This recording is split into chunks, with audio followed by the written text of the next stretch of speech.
Daniel a Lotario. Sin duda estarán inquietos porque hace tanto tiempo que no les escribo. Mamá estará enfadada y Clara pensará que vivo en tal torbellino de alegría que he olvidado por completo la dulce imagen angelical tan profundamente grabada en mi corazón y en mi alma. Pero no es así.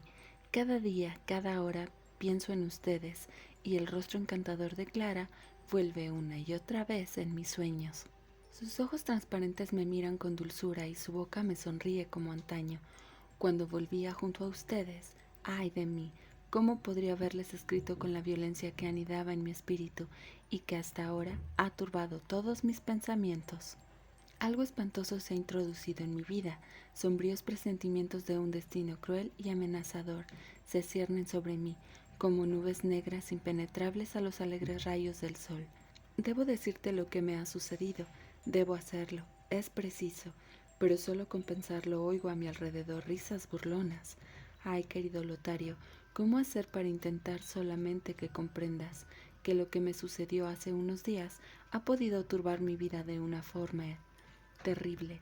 Si estuvieras aquí, podrías ver con tus propios ojos, pero ciertamente piensas ahora en mí como en un visionario absurdo. En pocas palabras, la horrible visión que tuve y cuya mortal influencia intento evitar consiste simplemente en que hace unos días, concretamente el 30 de octubre a mediodía, un vendedor de barómetros entró en mi casa y me ofreció su mercancía. No compré nada y lo amenacé con precipitarlo escaleras abajo, pero se marchó al instante. Sospechas sin duda que circunstancias concretas que han marcado profundamente mi vida conceden relevancia a este insignificante acontecimiento, y así es, en efecto. Reúno todas mis fuerzas para contarte con tranquilidad y paciencia algunas cosas de mi infancia que aportarán luz y claridad a tu espíritu. En el momento de comenzar te veo reír y oigo a Clara que dice: son auténticas chiquilladas, ríanse, ríanse de todo corazón, se lo suplico. Pero Dios del cielo, mis cabellos se erizan y me parece que los conjuro a burlarse de mí en el delirio de la desesperación, como Franz Moore conjuraba a Daniel. Vamos al hecho en cuestión. Salvo en las horas de las comidas, mis hermanos y yo veíamos a mi padre bastante poco. Estaba muy ocupado en su trabajo.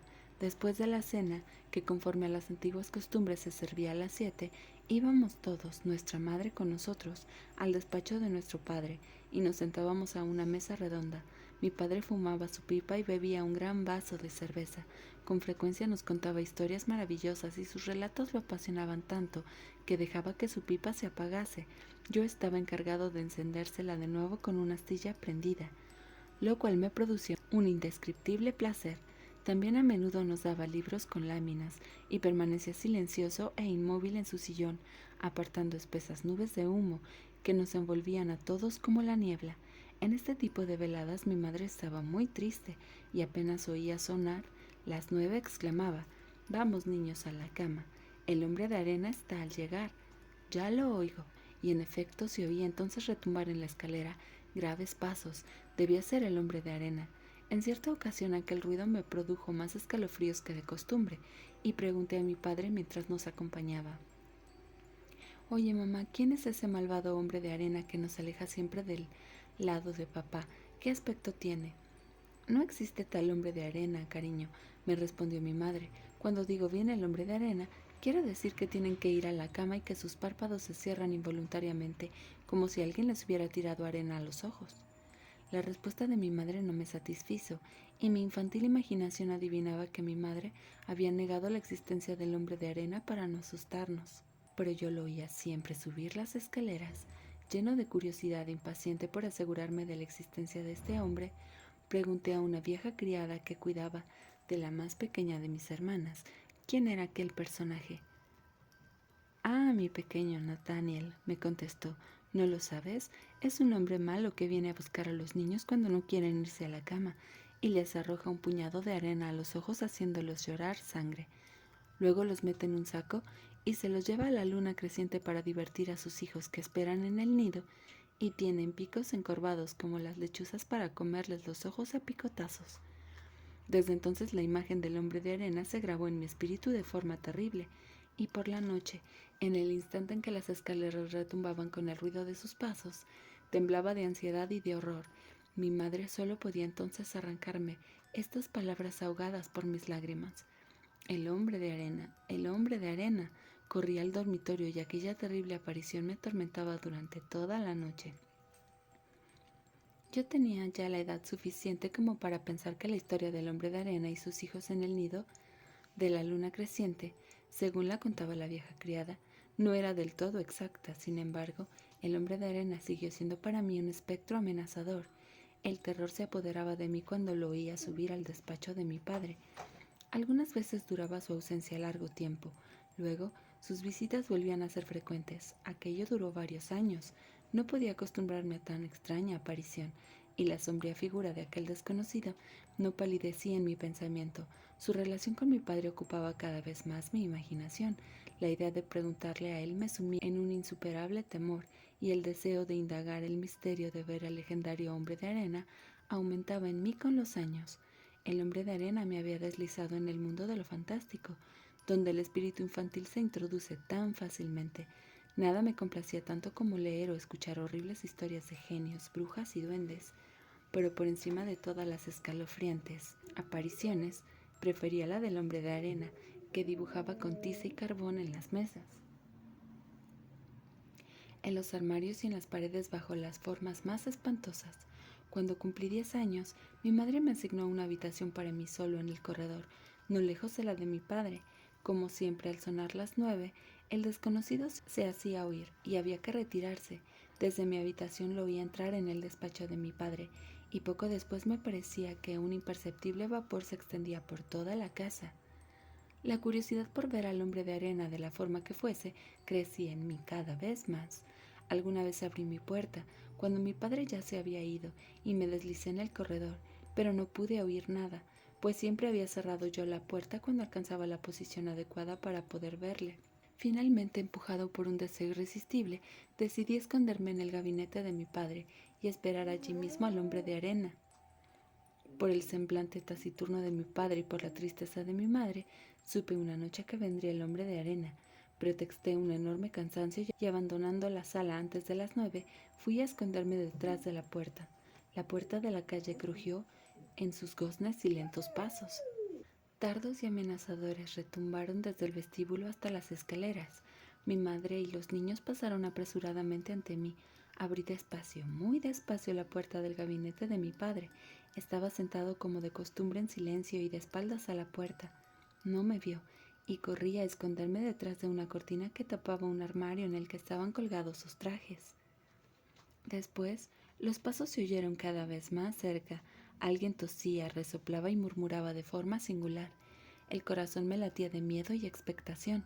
Muy cerca de la puerta, un paso sonoro, un golpe violento en el picaporte, los goznes giran ruidosamente. Adelanto a mi pesar la cabeza con precaución. El hombre de arena está en medio de la habitación. El resplandor de las velas ilumina su rostro.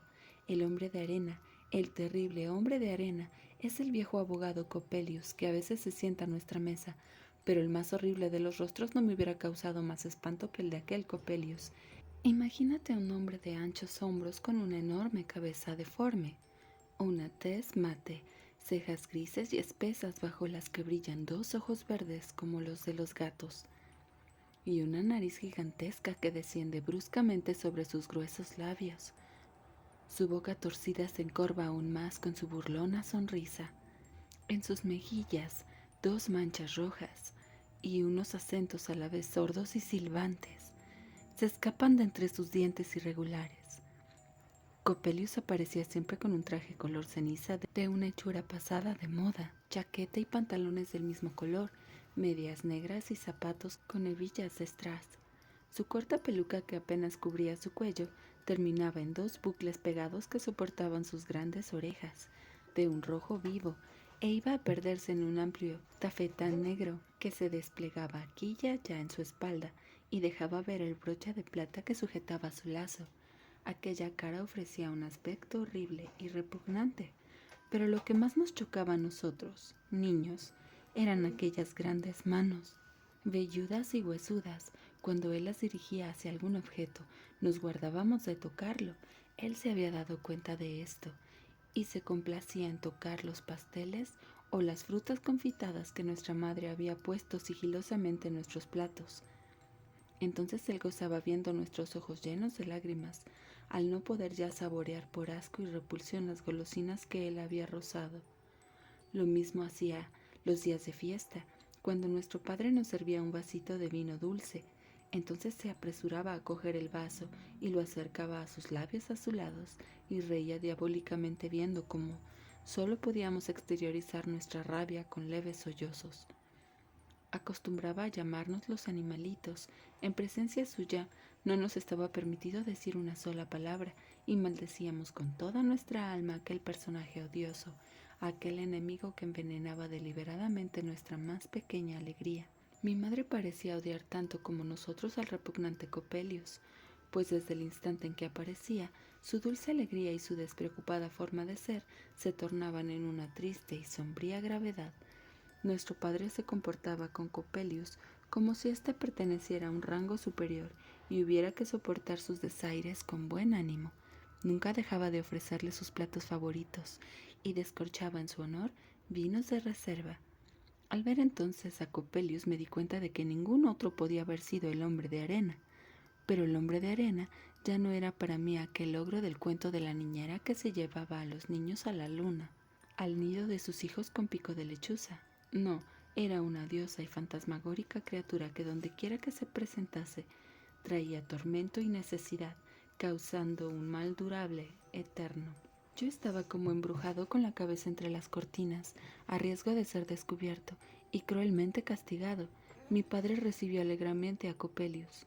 «Vamos, al trabajo», exclamó el otro con voz sorda, quitándose la levita. Mi padre, con aire sombrío, se quitó la bata y los dos se pusieron unas túnicas negras. Mi padre abrió la puerta de un armario empotrado que ocultaba un profundo nicho donde había un horno. Coppelius se acercó y del hogar se elevó una llama azul. Una gran cantidad de extrañas herramientas se iluminaron con aquella claridad, pero Dios mío, qué extraña metamorfosis se había operado en los rasgos de mi anciano padre. Un dolor violento y terrible parecía haber cambiado la expresión honesta y leal de su fisonomía, que se había contraído de forma satánica. Se parecía a Coppelius. Este manejaba unas pinzas incandescentes y atizaba los carbones ardientes del hogar. Creía ver a su alrededor figuras humanas, pero sin ojos. En su lugar había cavidades negras profundas, horribles. «¡Ojos, ojos!», gritaba Coppelius con voz sorda amenazadora. Grité y caí al suelo, violentamente abatido por el miedo. Entonces Coppelius me cogió. «Pequeña bestia, dijo haciendo crujir los dientes de un modo espantoso. Diciendo esto me arrojó al horno, cuya llama prendía ya mis cabellos. «Ahora», exclamó, «ya tenemos ojos, ojos», un hermoso par de ojos de niño, y con sus manos cogió del hogar un puñado de carbones ardientes que se disponía a arrojar a mis ojos. Cuando mi padre, con las manos juntas, le imploró: «Maestro, maestro, deja los ojos a mi Nathaniel, déjaselos». Coppelius se echó a reír de forma estrepitosa.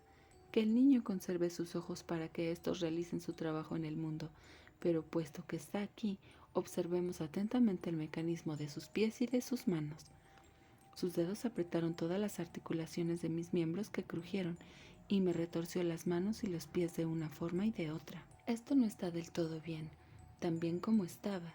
El viejo lo ha entendido perfectamente».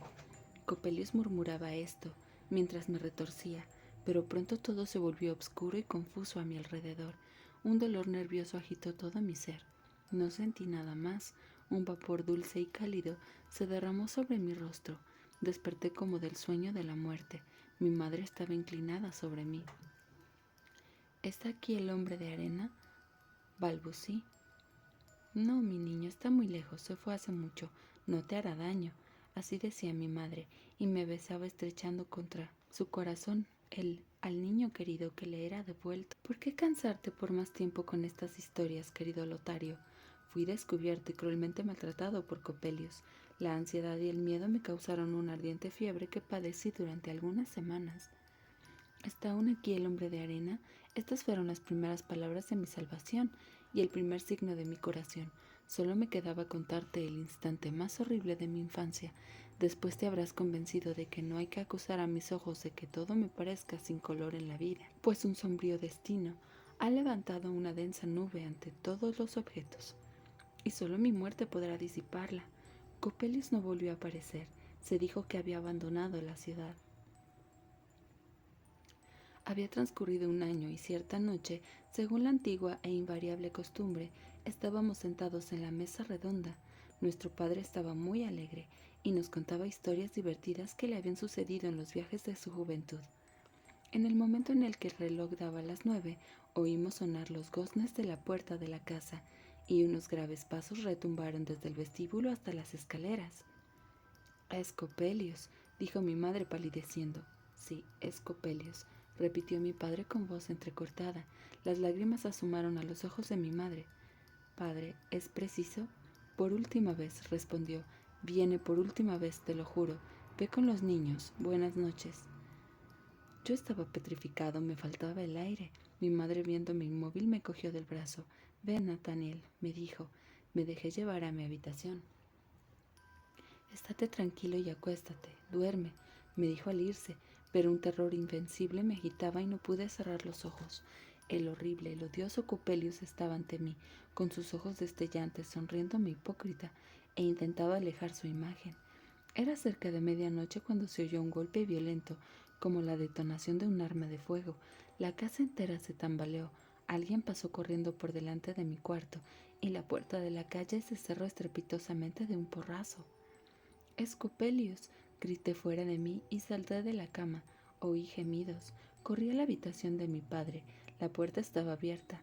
Se respiraba un humo asfixiante y una criada gritaba: ¡El señor! ¡El señor! Delante del horno encendido en el suelo yacía mi padre muerto, con la cara destrozada. Mis hermanas de rodillas a su alrededor clamaban y gemían.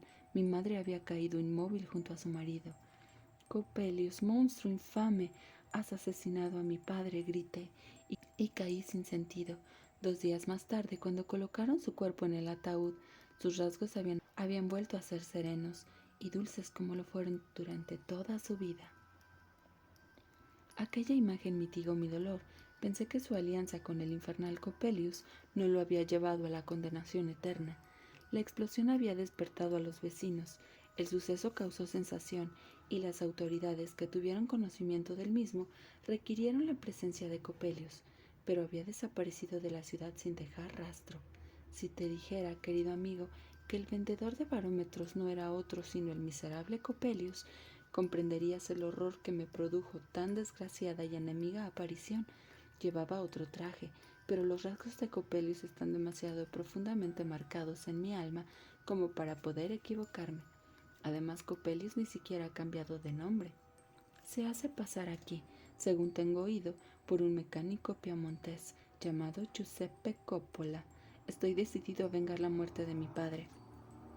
Pase lo que pase, no digas nada a mi madre de este encuentro cruel. Saluda a la encantadora Clara. Le escribiré con una mayor presencia de ánimo.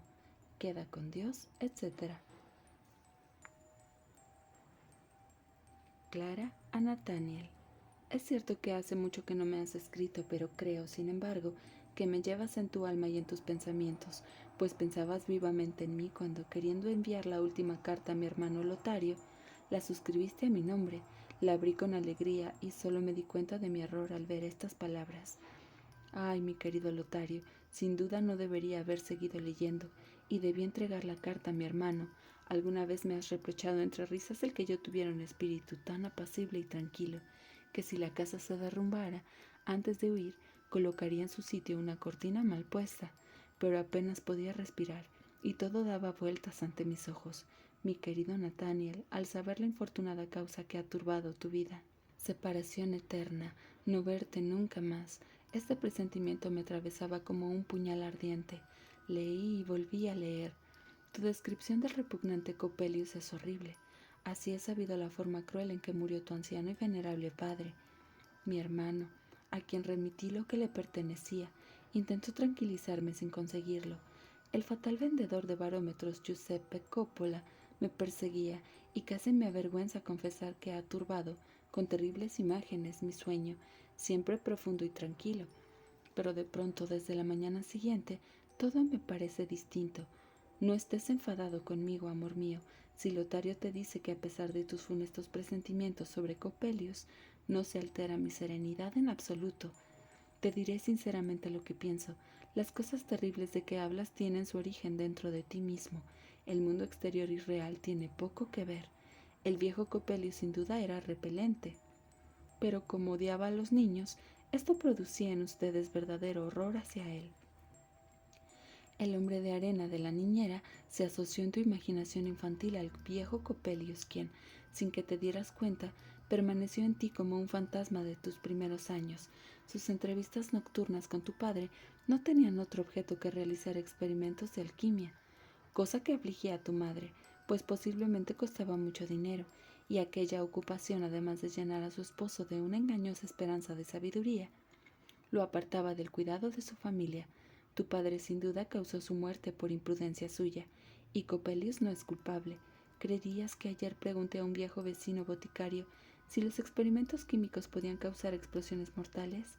Asintió describiéndome largamente a su manera cómo se hacían tales cosas, citándome gran número de palabras extrañas que no he podido retener en mi memoria. Ahora vas a enfadarte con tu Clara, dices. En su frío espíritu no entra ni un rayo misterioso, de los que tantas veces abrazan al hombre con sus alas invisibles. Ella percibe tan solo la superficie coloreada del mundo y se alegra como un niño a la vista de frutas cuya dorada cáscara esconde un mortal veneno. Ah, mi bien amado Nathaniel, ¿acaso no piensas que el sentimiento de un poder enemigo que se agita de manera funesta sobre nuestro ser no puede penetrar en las almas sonrientes y serenas? Perdóname si yo, una simple jovencita, intento expresar lo que siento ante la idea de una lucha semejante. Quizá no encuentro las palabras adecuadas y tú te ríes, no de mis pensamientos, sino de mi torpeza para expresarlos. Si realmente existe un poder oculto que tan traidoramente hunde sus garras a nuestro interior para acogernos y arrastrarnos a un camino peligroso que habríamos evitado, si tal fuerza existe, debe doblegarse ante nosotros mismos, pues sólo así ganará nuestra confianza y un lugar en nuestro corazón, lugar que necesita para realizar su obra, si tenemos la suficiente firmeza, el valor necesario para reconocer el camino hacia el que se deben conducirnos nuestra vocación y nuestras inclinaciones, para caminar con paso tranquilo. Nuestro enemigo interior parecerá en los vanos esfuerzos que haga por ilusionarnos. También es cierto, añade Lotario, que la tenebrosa presencia a la que nos entregamos crea con frecuencia nuestras imágenes, tan atrayentes que nosotros mismos producimos el engaño que nos consume. Es el fantasma de nuestro propio yo, cuya influencia mueve nuestra alma y nos sumerge en el infierno o nos conduce al cielo. ¿Te das cuenta, querido Nathaniel? Mi hermano y yo hemos hablado de obscuras fuerzas y poderes que a mí, después de haber escrito, no sin esfuerzo, lo más importante, se me aparecen sosegadas, profundas. Las últimas palabras de Lotario no las entiendo del todo bien, solo intuyo lo que piensa. Sin embargo, me parece rigurosamente cierto, te lo suplico. Aparta de tus pensamientos al odioso abogado Copelius y al vendedor de barómetros Coppola. Convéncete de que esas extrañas figuras no tienen influencia sobre ti. Solo la creencia en su poder enemigo las vuelve enemigas. Si cada línea de tu carta no expresara la profunda exaltación de tu espíritu, si el estado de tu alma no afligiera mi corazón, podría bromear sobre tu hombre de arena y tu abogado alquimista. Alégrate, me he prometido estar a tu lado como un ángel guardián y arrojar al odioso Coppola de una loca carcajada si viniera a turbar tu sueño. No le temo en absoluto, ni a él ni a sus horribles manos que no podrían estropearme las golosinas ni arrojarme arena a los ojos. Hasta siempre, mi bien amado Nathaniel, etc. Nathaniel a Lotario. Me resulta muy penoso el que Clara, por un error que causó mi negligencia, haya roto el sello de mi carta y la haya leído. Me ha escrito una epístola llena de una profunda filosofía, según la cual me demuestra explícitamente que Copelius y Coppola solo existen en mi interior y que se trata de fantasmas de mi yo, que se verán reducidos a polvo en cuanto los reconozca como tales. Uno jamás podría imaginar que el espíritu que brilla en sus claros y estremecedores ojos, como un delicioso sueño, sea tan inteligente y pueda razonar de una forma tan metódica. Se apoya en tu autoridad. Han hablado de mí los dos juntos. Le has dado un curso de lógica para que pueda ver las cosas con claridad y razonadamente. Déjalo. Además es cierto que el vendedor de barómetros Coppola no es el viejo abogado Coppelius. Asisto a las clases de un profesor de física de origen italiano que acaba de llegar a la ciudad, un célebre naturalista llamado Spallanzani. Conoce a Coppola desde hace muchos años y, por otra parte, es fácil observar su acento piamontés. Coppelius era alemán, pero no un alemán honesto. Aún así, no estoy del todo tranquilo. Tú y Clara pueden seguir considerándome un sombrío soñador, pero no puedo apartar de mí la impresión que Coppola y su espantoso rostro causaron en mí. Estoy contento de que haya abandonado la ciudad, según dice Spallanzani. Este profesor es un personaje singular, un hombre rechoncho de pómulos salientes, nariz puntiaguda y ojos pequeños y penetrantes. Te lo podrías imaginar mejor que con mi descripción mirando el retrato de Cagliostro, realizado por Chodowiecki, y que parece en cualquier calendario berlinés. Así es Spallanzani. Hace unos días, subiendo a su apartamento, observé que una cortina que habitualmente cubre una puerta de cristal estaba un poco separada. Ignoro yo mismo cómo me encontré mirando a través del cristal. Una mujer alta y muy delgada, de armoniosa silueta, magníficamente vestida, estaba sentada con sus manos apoyadas en una mesa pequeña. Estaba situada frente a la puerta, y de este modo pude contemplar su rostro arrebatador. Pareció no darse cuenta que la miraba, y sus ojos estaban fijos. Parecían no ver. Era como si durmiera con los ojos abiertos. Me sentí tan mal que corrí a meterme en el salón de actos que está justo al lado. Más tarde supe que la persona que había visto era la hija de Spallanzani, llamada Olimpia, a la que éste guarda con celo de forma que nadie puede acercarse a ella. Esta medida debe ocultar algún misterio y Olimpia tiene sin duda alguna tara. Pero ¿por qué te escribo estas cosas? Podría contártelas personalmente. Debes saber que dentro de 2 semanas estaré con ustedes. Tengo que ver a mi ángel, a mi Clara. Entonces podrá borrarse la impresión que se apoderó de mí, lo confieso, al leer su carta tan fatal y razonable. Por eso no le escribo hoy. 1000 abrazos, etc. Nadie podría imaginar algo tan extraño y maravilloso como lo que le sucedió a mi pobre amigo, el joven estudiante Nathaniel, y que voy a referirte, lector. ¿Acaso no has sentido alguna vez tu interior lleno de extraños pensamientos? ¿Quién no ha sentido latir su sangre en las venas y un rojo ardiente en las mejillas? Las miradas parecen buscar entonces imágenes fantásticas e invisibles en el espacio, y las palabras se exhalan entrecortadas. En vano los amigos te rodean y te preguntan qué te sucede, y tú querrías pintar con sus brillantes colores sus sombras y sus luces destellantes, las vaporosas figuras que percibes, y te esfuerzas inútilmente en encontrar palabras para expresar tu pensamiento.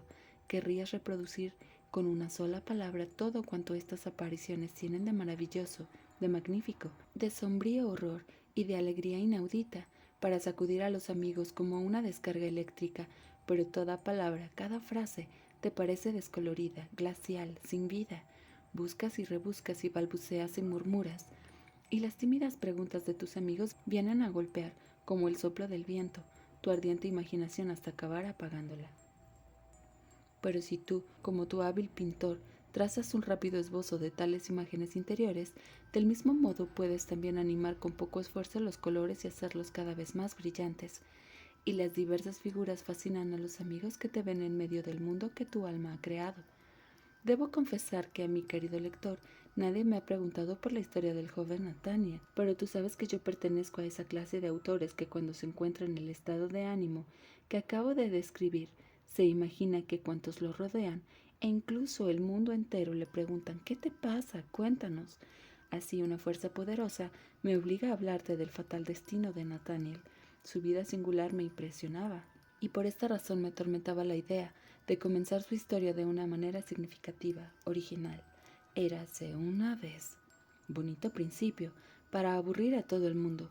En la pequeña ciudad de S vivía. Algo mejor si se tiene en cuenta que prepara ya el desenlace, o bien entre in medias res. Váyase al diablo, exclamó colérico con los ojos llenos de furia y de espanto el estudiante Nathaniel, cuando el vendedor de barómetros Giuseppe Coppola.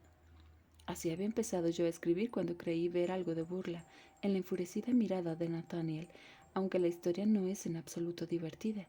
No me vino a la mente ninguna frase que reflejara el estallido de colores de la imagen que brillaba en mi interior. Decidí entonces no empezar.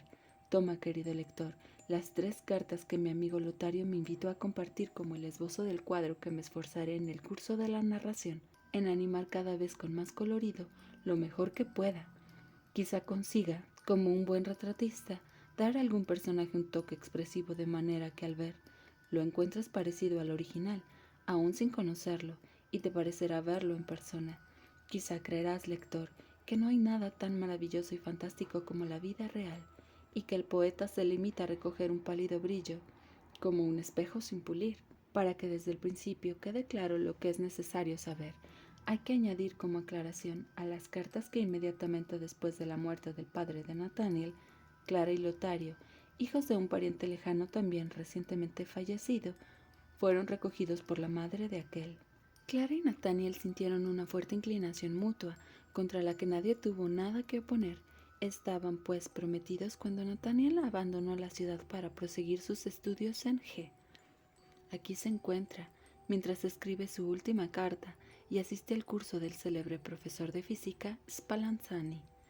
Ahora podría continuar mi relato tranquilamente, pero la imagen de Clara se presenta ante mis ojos, tan llena de vida que no puedo apartarla de mí, como me pasaba siempre que me miraba dulcemente.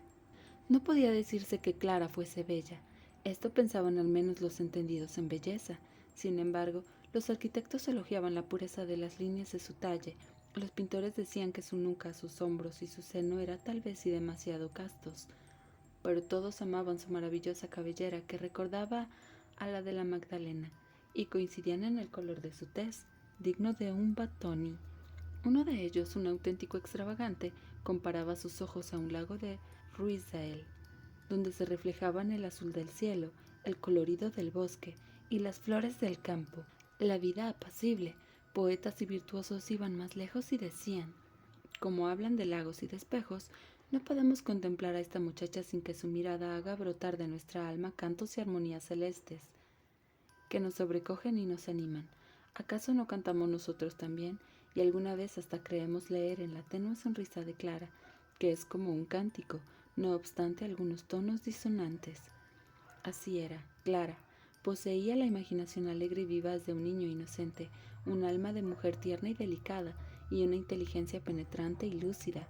Los espíritus ligeros y presuntuosos no tenían nada que hacer a su lado, pues ella, sin muchas palabras, conforme a su temperamento silencioso, parecía decirles con su mirada transparente y su sonrisa irónica: queridos amigos, ¿pretenden que mire sus tristes sombras como auténticas figuras animadas y con vida?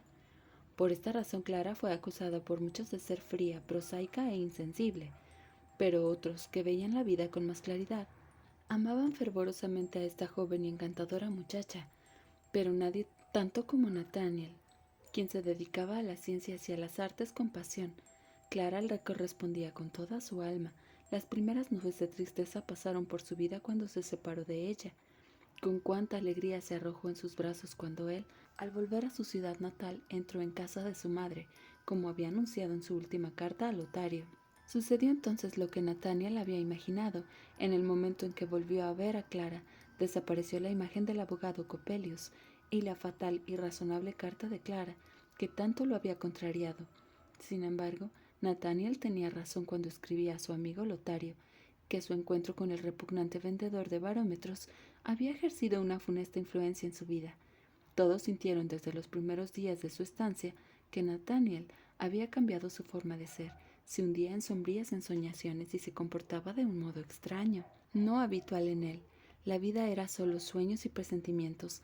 Hablaba siempre de cómo los hombres, creyéndose libres, son solo juguete de oscuros poderes y humildemente deben conformarse con lo que el destino les depara.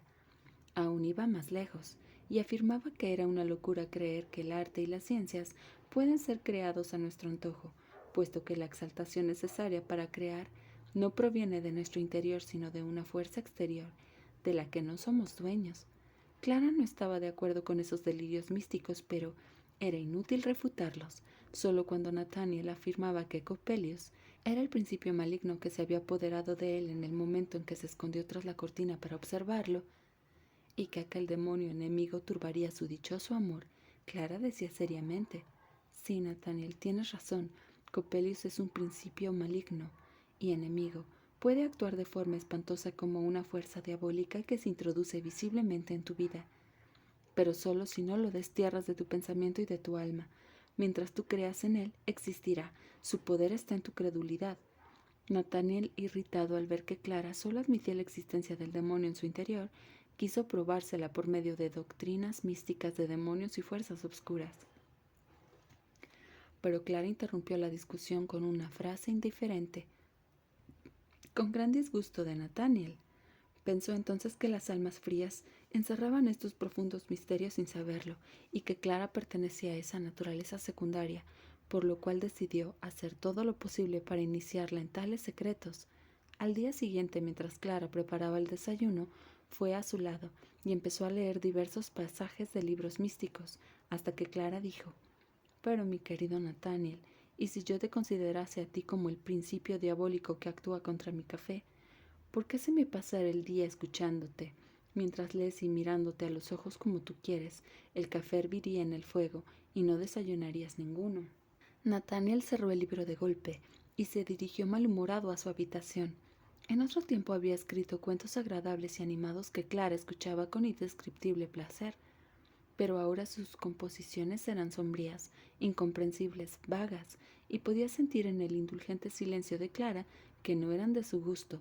Nada era peor para Clara que el aburrimiento. Su mirada y sus palabras dejaban ver que el sueño se apoderaba de ella. Las obras de Nathaniel eran de hecho muy aburridas. Su disgusto por el frío y prosaico carácter de Clara fue un aumento, y Clara no podía vencer el mal humor que le producía el sombrío y aburrido misticismo de Nathaniel, y así sus almas se fueron alejando una de otra, sin que se dieran cuenta. La imagen del odioso Coppelius, como el mismo Nathaniel podía reconocer, cada vez era más pálida en su fantasía, y hasta le costaba a menudo un esfuerzo darle vida y color en sus poemas, donde aparecía como un horrible espantajo del destino. Finalmente, el atormentado presentimiento de que Coppelius destruiría su humor le inspiró el tema de una de sus composiciones. Se describía a él mismo y a Clara unidos por un amor fiel, pero de vez en cuando una mano amenazadora aparecía en su vida y le arrebataba la alegría. Cuando por fin se encontraban ante el altar, aparecía el horrible Coppelius, que tocaba los maravillosos ojos de Clara. Estos saltaban al pecho de Nathaniel como chispas sangrientas encendidas y ardientes. Luego Coppelius se apoderaba de él, lo arrojaba a un círculo de fuego que giraba con la velocidad de la tormenta, y lo arrostraba en medio de sordos bramidos, de un rugido como cuando el huracán azota la espuma de las olas en el mar, que se alzan como negros gigantes de cabeza blanca, con furiosa lucha. En medio de aquel salvaje bramido, oyó la voz de Clara: ¿No puedes mirarme? Coppelius te ha engañado. No eran mis ojos los que ardían en tu pecho, eran ardientes gotas de sangre de tu propio corazón. Yo tengo mis ojos, mírame. Nathaniel piensa: es Clara, y yo soy eternamente suyo. Es como si dominase el círculo de fuego donde se encuentra, y el sordo estruendo desaparece en un negro abismo. Nathaniel mira los ojos de Clara, pues es la muerte la que lo contempla amigablemente con los ojos de Clara. Mientras Nathaniel escribía este poema, estaba muy tranquilo y reflexivo. Limaba y perfeccionaba cada línea, y volcado por completo en la rima, no descansaba hasta conseguir que todo fuera puro y armonioso.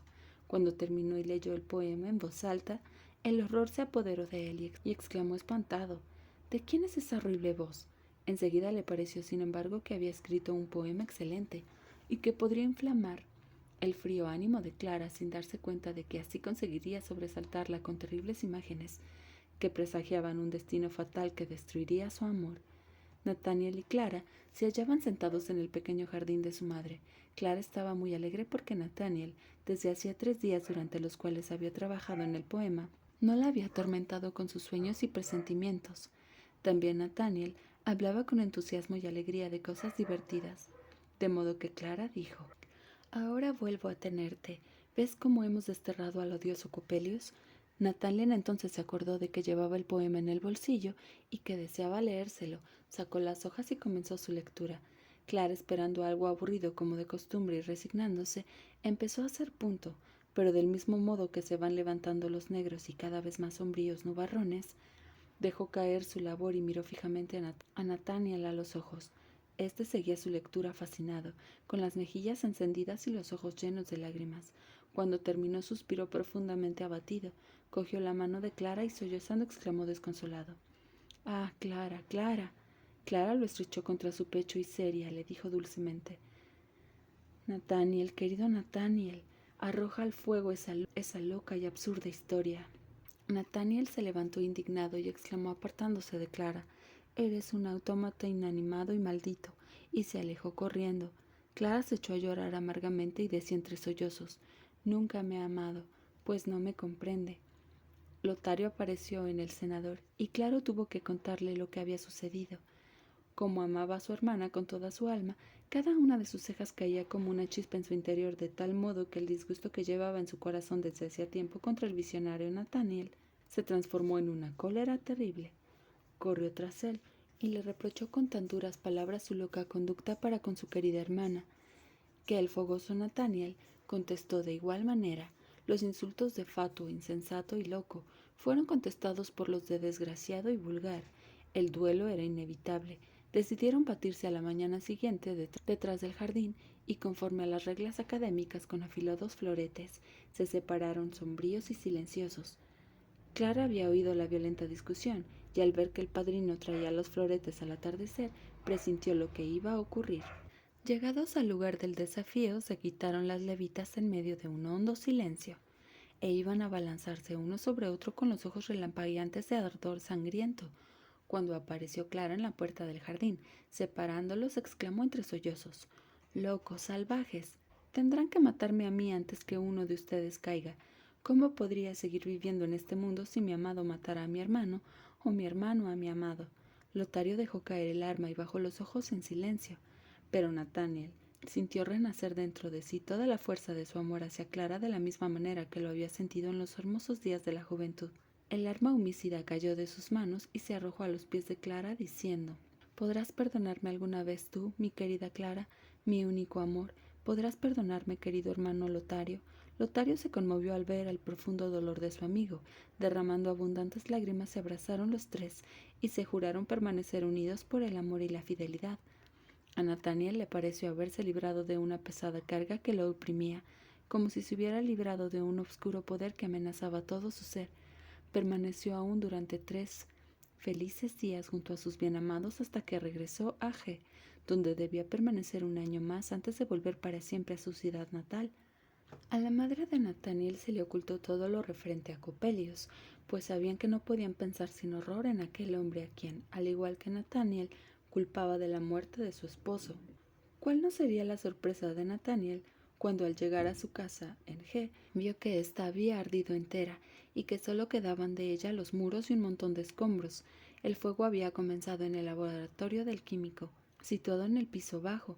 Varios amigos que vivían cerca de la casa incendiada habían conseguido entrar valientemente en la habitación de Nathaniel, situada en el piso último, y salvar sus libros, manuscritos e instrumentos, que trasladaron a otra casa donde alquilaron una habitación en la que Nathaniel se instaló.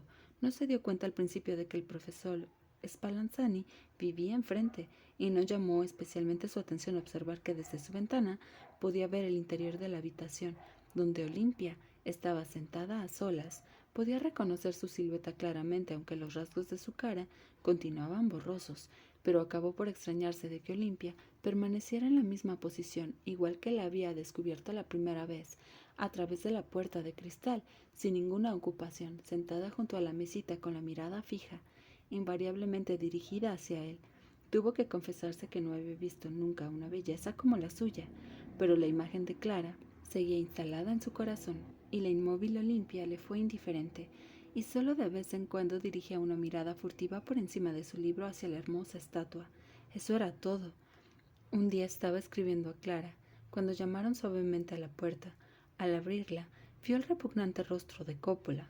Nathaniel se estremeció, pero recordando lo que Spallanzani le había dicho de su compatriota Coppola y lo que le había prometido a su amada en relación con el hombre de arena, se avergonzó de su miedo infantil y reunió todas sus fuerzas para decir con la mayor tranquilidad posible: «No voy a comprarle ningún barómetro, amigo, así que váyase, por favor. Pero entonces Coppola se metió en el cuarto y dijo con voz chillona mientras la enorme boca se le deformaba en una horrible sonrisa y los ojitos le centellaban saltones debajo de las largas pestañas grises. Ah, no, barómetro no, barómetro.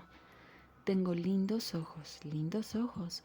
Aterrado Nathaniel les gritó, ¿cómo puedes tener ojos? ¡Ojos! ¿Estás loco? Pero en ese mismo instante, Coppola apartó los barómetros, metió la mano en la faltriquera y empezó a sacar anteojos y más anteojos que iba poniendo sobre la mesa.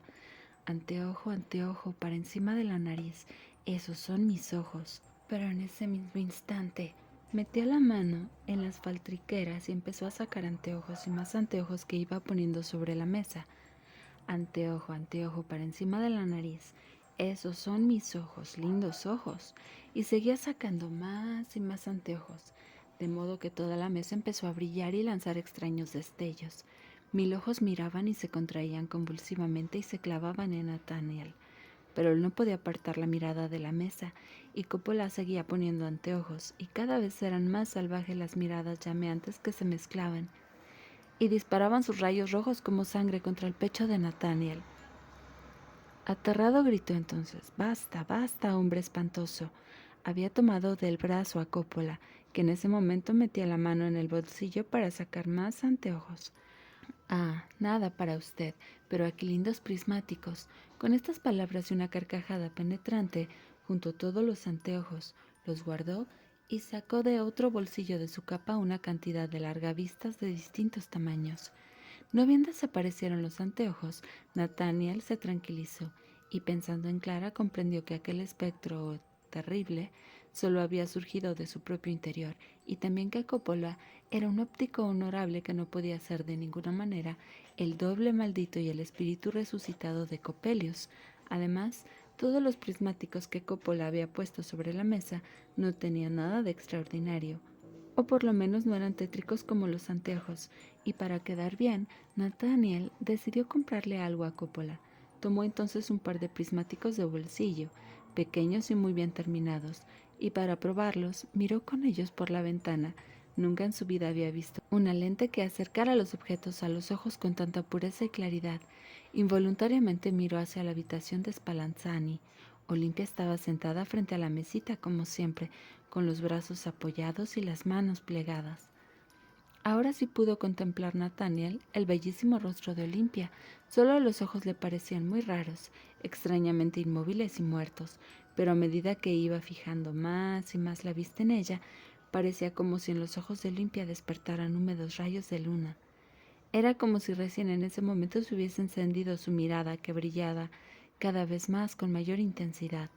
Nathaniel estaba como hechizado ante la ventana mirando sin pausa a la celestial Olimpia. Un carraspeo lo despertó de su profundo sueño. Coppola estaba de pie detrás de él. 3 zecchini, 3 ducados, le dijo.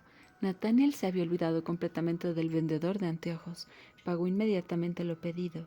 No es cierto. Linda lente, dijo Coppola en su desagradable voz aguda y su risa maligna. Sí, le respondió Nathaniel de mal modo. Adiós, amigo. Coppola abandonó el cuarto, no sin lanzar a Nathaniel unas cuantas miradas de soslayo. Este lo oyó reírse a carcajadas en la escalera. Bueno, pensó Nathaniel, se estará riendo de mí porque seguramente pagué demasiado caro este pequeño par de prismáticos. Demasiado caro. Mientras se decía estas palabras en voz baja, fue como si un profundo suspiro de muerte resonara pavorosamente en la habitación. El miedo le cortó la respiración, pero era él mismo quien había suspirado así. No le cabía la menor duda. Clara tiene razón, se dijo, al pensar que soy un absoluto visionario, pero de todos modos es extraño. Sí, es muy extraño que la tonta idea de haber pagado a Coppola un precio demasiado alto por los prismáticos pueda atemorizarme tanto. No comprendo por qué. A continuación se sentó para terminar de escribirle a Clara, pero al mirar por la ventana observó que Olimpia seguía allí sentada, e instantáneamente, como atraído por una fuerza irresistible, se levantó, tomó los prismáticos de Coppola y no pudo dejar de mirar a la seductora Olimpia, hasta que su compañero y amigo Sigmundo lo llamó para ir a clase del profesor Spallanzani. La cortina de la puerta del cuarto funesto estaba bien cerrada.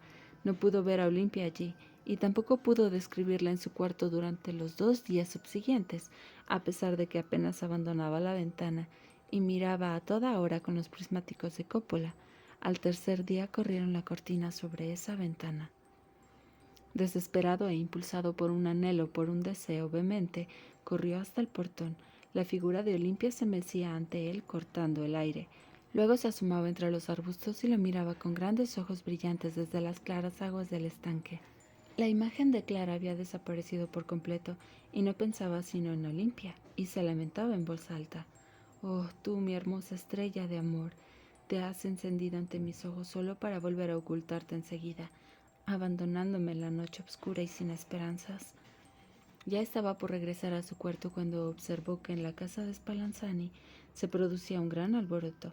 Las puertas estaban abiertas y todo tipo de aparatos eran introducidos en la casa. También las ventanas del primer piso estaban abiertas de par en par. Activas criadas barrían y limpiaban con inmensos escobillones, y se oía el martillar de carpinteros y tapiceros. Nathaniel se detuvo en medio de la calle, totalmente sorprendido. Entonces se le acercó Sigmundo riendo y le dijo: «Bueno, ¿qué me dices de nuestro viejo Spallanzani?» Nathaniel le aseguró que no podía decir nada porque nada sabía del profesor. Por el contrario, veía con gran asombro la singular actividad que se desplegaba de repente de aquella casa silenciosa y lúgubre. Se enteró entonces por Sigmundo de que Spallanzani iba a dar una gran fiesta al día siguiente con concierto y baile, y que media universidad estaba invitada. Se decía que Spallanzani presentaría por primera vez a su hija Olimpia, a la que durante mucho tiempo había mantenido oculta, temeroso de cualquier mirada humana. Nathaniel halló una invitación y con el corazón palpitante se dirigió a casa del profesor a la hora indicada, cuando ya se oía el ruido de los carruajes y en los salones brillaban las luces encendidas. Los invitados eran muchos y la concurrencia brillante. Olimpia apareció luciendo un delicado vestido de muy buen gusto. Su rostro de rasgos suaves y su armoniosa figura causaron admiración. La espalda algo curvada y su talle delgado parecían modelados por un corsé que la mantenía excesivamente erguida. Su postura y su andar tenían cierta rigidez que a algunos les resultó desagradable. Se dijo que debía ser a causa de los nervios que esa situación le provocaba. Comenzó el concierto. Olimpia ejecutó el piano con gran destreza y cantó un aria de bravura con voz clara y cristalina, casi cortante. Nathaniel estaba como hechizado. De pie en la última fila no podía distinguir claramente los rasgos de Olimpia a la luz deslumbrante de las velas, sin que nadie lo notara. Tomó entonces los prismáticos de Coppola y los dirigió hacia su adorada Olimpia. Ah, entonces comprobó que ella lo estaba mirando y que cada tono se modulaba claramente en aquella mirada de amor que le quemaba el alma. Las partes más exquisitas le parecían a Nathaniel celestiales exclamaciones de júbilo de un alma glorificada en el amor, y cuando tras la cadencia final resonó vibrante el largo treno a lo largo del salón, no pudo contenerse y, como arrebatado por brazos ardientes, exclamó colmado de dolor y de placer: «Olimpia». Todos se volvieron hacia él. Algunos sonrieron. El organista de la iglesia puso una cara más sombría que de costumbre y dijo solamente: «Bueno, bueno». El concierto había terminado y comenzó el baile. Bailar con ella, bailar con ella. Era la meta de todos los deseos, de todos los empeños de Nathaniel. Mas, ¿cómo atreverse a pedírselo a ella, a la reina de la fiesta? Sin embargo, sin comprender cómo había sucedido, apenas comenzado el baile, se encontró de pronto junto a Olimpia, a quien nadie había invitado a bailar. Él la tomó de la mano balbuceando apenas unas pocas palabras. La mano de Olimpia estaba helada. Conmovido por un estremecimiento mortal, clavó su mirada en los ojos de Olimpia, donde brillaba el amor y la nostalgia. En ese momento sintió como si comenzara a irradiarse un pulso cálido en la mano helada y a encenderse la corriente de la vida. También en el alma de Nathaniel brilló más intenso el anhelo amoroso. Abrazó a la hermosa Olimpia y se precipitó entre la multitud de bailarines. Nathaniel estaba convencido de que bailaba muy bien, pero por la notable firmeza rítmica con que bailaba Olimpia, que a muchas veces lo sacaba de su porte, comprobó que en realidad le faltaba mucho sentido del ritmo. Sin embargo, no quería bailar con ninguna otra mujer y habría querido matar a cualquiera que se hubiese acercado a Olimpia para invitarla a bailar. Pero eso no sucedió. más que 2 veces. Para su sorpresa, Olimpia no salió a bailar en esas ocasiones. En cambio, siempre aceptaba bailar con él. Si Nathaniel hubiese podido ver algo que no fuera su bella Olimpia, no se habría podido evitar discusiones y peleas. En efecto, los allí presentes apenas podían contener la risa a causa de la bella Olimpia, porque la gente joven la seguía con miradas curiosas cuya causa no se podían explicar. Acalorado por el baile y el vino abundante, Nathaniel había perdido toda su habitual timidez. Sentado junto a Olimpia, le había tomado la mano y le había enardecido y entusiasmado de su amor con palabras que ni él ni Olimpia comprendían. ¿Acaso ella sí? Porque lo miraba fijamente a los ojos y suspiraba. Entonces Nathaniel le decía: criatura divina y celestial, rayo de luz del prometido transmundo del amor, alma profunda en lo que todo mi ser refleja, y muchas otras cosas parecidas, pero Olimpia se limitaba a sus suspiros. El profesor Spallanzani pasó una vez delante de ellos y les sonrió con extraña satisfacción. A Nathaniel le pareció, a pesar de que estaba completamente en otro mundo, que de repente la casa del profesor Spallanzani había adquirido un tono bastante oscuro. Miró a su alrededor y observó, no sin sobresaltarse, que las 2 últimas luces que aún quedaban encendidas en el salón vacío estaban a punto de apagarse. La música y el baile habían concluido hacía rato. «Separarnos, separarnos», exclamó desesperado mientras besaba la mano de Olimpia y se inclinaba sobre su boca. Estaban helados los labios, que respondieron a sus labios ardientes. No obstante, sintió un íntimo estremecimiento, el mismo que lo había sacudido cuando tomó en sus manos la mano helada de Olimpia. Se acordó de la leyenda de la novia muerta, pero Olimpia lo apretaba con fuerza, y en el beso la vida pareció entibiar sus labios. El profesor Spallanzani recorrió lentamente el salón vacío. Sus pasos resonaron huecos y su figura rodeada de trémulas sombras parecían un espectro aterrador. «¿Me amas? ¿Me amas, Olimpia? Solo una palabra. ¿Me amas?», le susurraba Nathaniel, pero Olimpia suspiró poniéndose de pie. «Ah, sí, tú eres mi adorada, mi divina estrella de amor», le decía Nathaniel. «Has empezado a brillar para mí y glorificarás mi alma eternamente». «Ah», siguió diciendo Olimpia mientras se alejaba. Nathaniel la persiguió. De pronto se encontraba ante el profesor. «Lo he visto conversar muy animadamente con mi hija», dijo éste sonriendo. «Bueno, bueno, querido señor Nathaniel, si le agrada conversar con esta muchacha tonta, lo recibiré con gusto en mi casa». Y Nathaniel se alejó de allí con el corazón colmado de un cielo claro y resplandeciente. La fiesta de Spallanzani fue el tema de conversación de los días siguientes. A pesar de que el profesor había hecho todo lo posible para que resultara espléndida, los más comedidos hablaban de las múltiples cosas inconvenientes y extrañas que habían sucedido y sobre todo de la mortalmente rígida y silenciosa Olimpia, de la que se decía que era completamente estúpida, a pesar de su belleza. Eso explicaba que Spallanzani la hubiera tenido oculta durante tanto tiempo. Nathaniel escuchaba todo esto con bastante desagrado, pero se callaba. ¿Valdrá la pena?, pensaba, probarles a estos jóvenes que es justamente la estupidez de ellos la que no les permite distinguir el alma profunda y maravillosa de Olimpia. «Hazme el favor, hermano», le dijo un día Sigmundo, «de explicarme cómo es posible que tú, una persona inteligente, hayas podido enamorarte de esa cara de cera, de esa muñeca de madera». Nathaniel iba a contestarle furioso, pero se contuvo y le dijo: «¿Y tú, Sigmundo? ¿Cómo has podido escapar del seductor encanto celestial de Olimpia, a tu mirada tan sensible a la belleza? Pero justamente por eso, gracias al cielo, no te tengo de adversario, porque de ser así, uno de los dos tendría que morir». Sigmundo comprendió cuál era la situación de su amigo.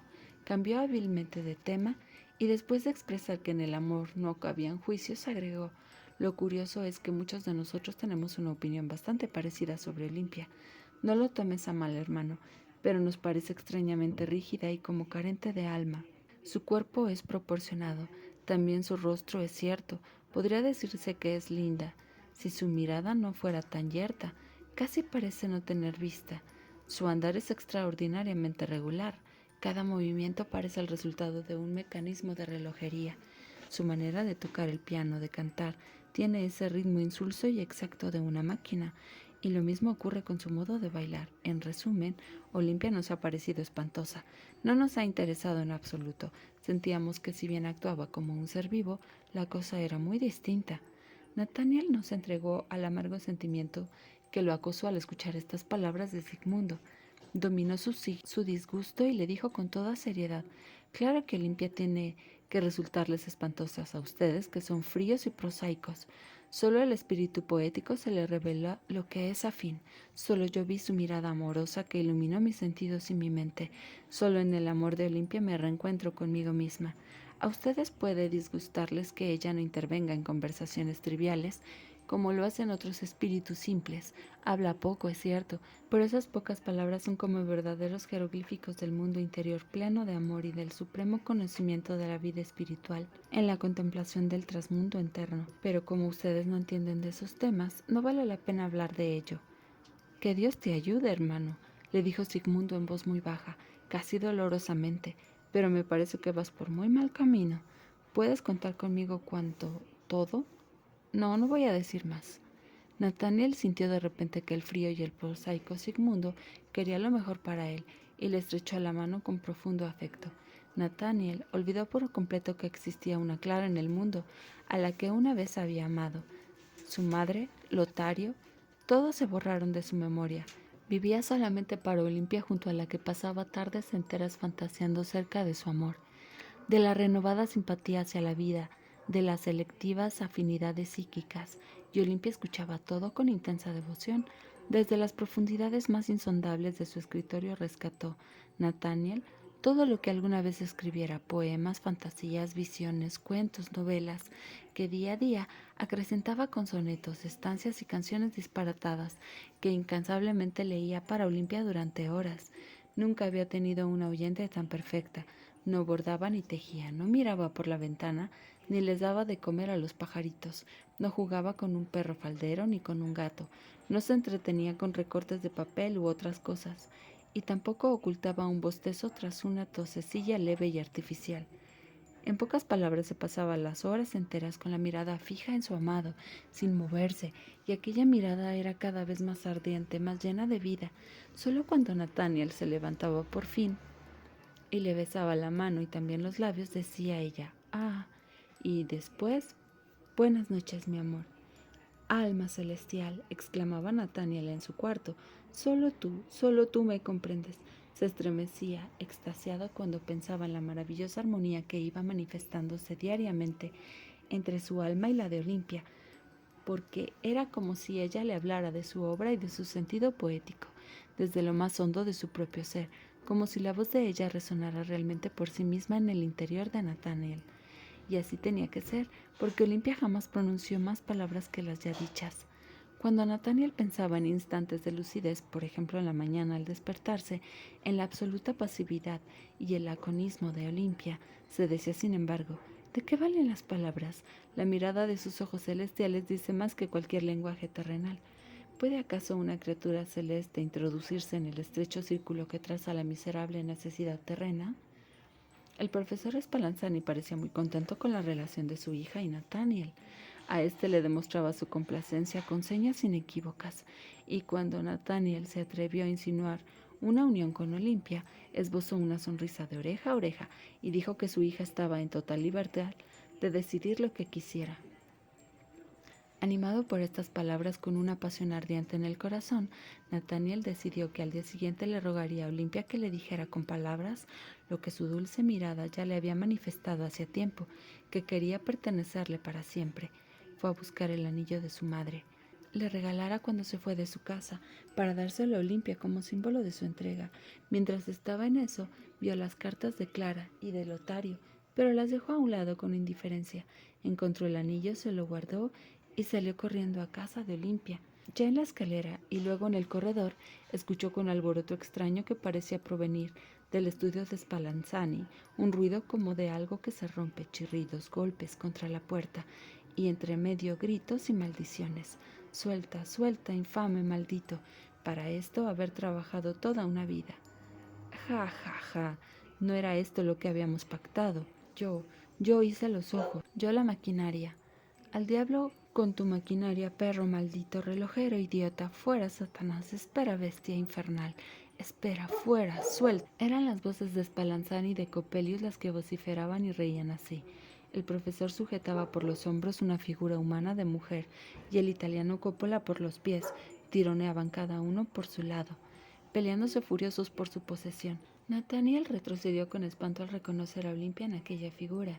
Enardecido con una furia salvaje, quiso arrebatarles la amada a aquellos dos hombres enajenados.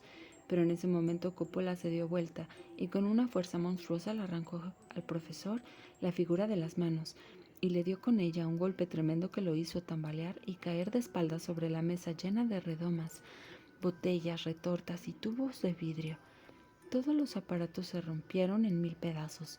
Coppola cargó la figura sobre los hombros y con una carcajada estridente y pavorosa bajó corriendo la escalera de modo que los pies de la figura, que pendían en el aire, fueron golpeando los escalones con un ruido sordo de madera. Nathaniel estaba petrificado. Demasiado claramente había visto que el rostro de cera mortalmente pálido de Olimpia no tenía ojos. En su lugar había 2 cavidades negras. Era una muñeca sin vida. Spallanzani se revolcaba en el suelo.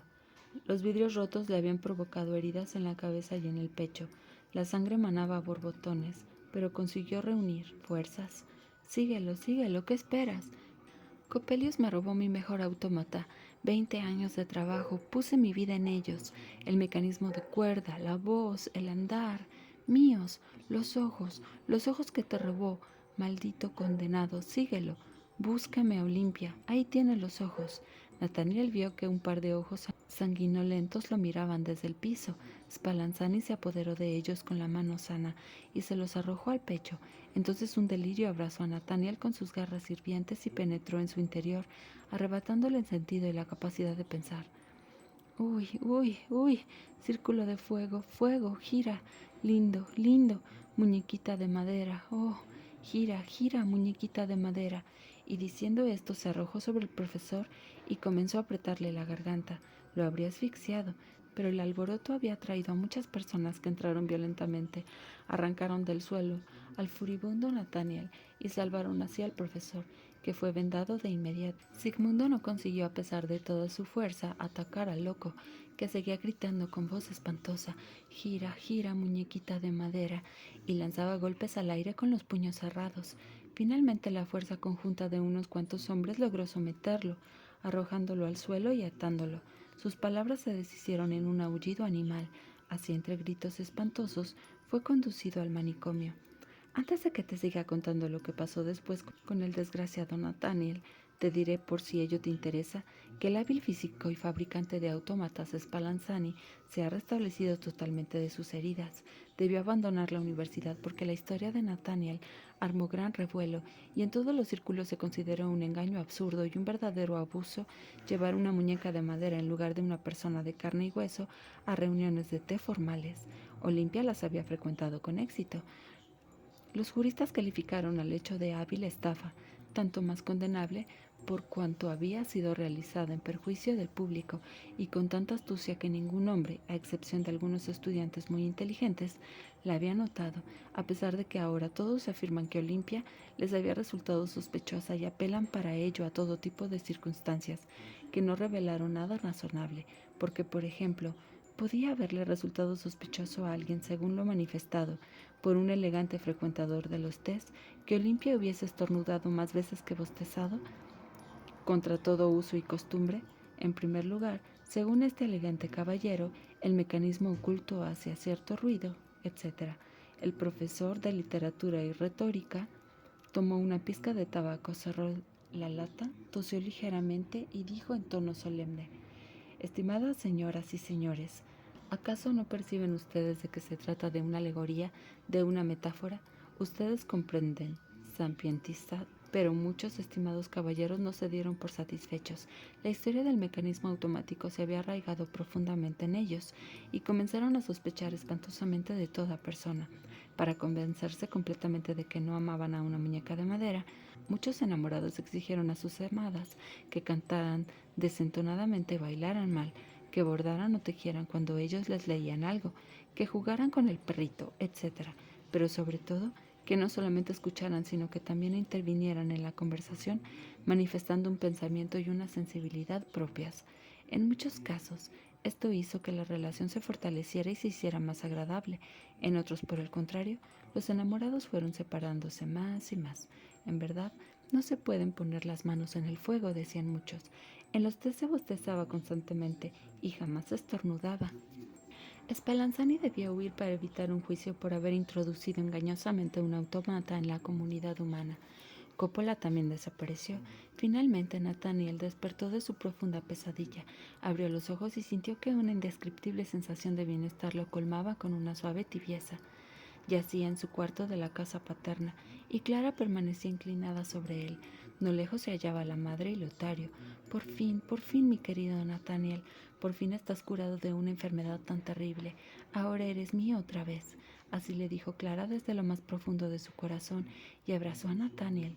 Este a su vez no pudo contener un torrente de lágrimas de dolor y de placer, y balbuceó: Clara, mi Clara. Sigmundo, que también se había portado con su amigo en los momentos más difíciles, entró al cuarto en ese momento. Nathaniel le tendió una mano. Hermano fiel, no me has abandonado. Toda huella de delirio y de locura había desaparecido.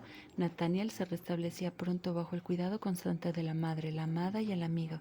Entretanto, la alegría había vuelto a la casa, porque un tío viejo y avaro de quien nadie esperaba nada había muerto y le había dejado a la madre, además de una fortuna no despreciable, una linda casita cerca de la ciudad. Allí pensaban mudarse la madre, Nathaniel y Clara, que pronto se casarían, y Lotario.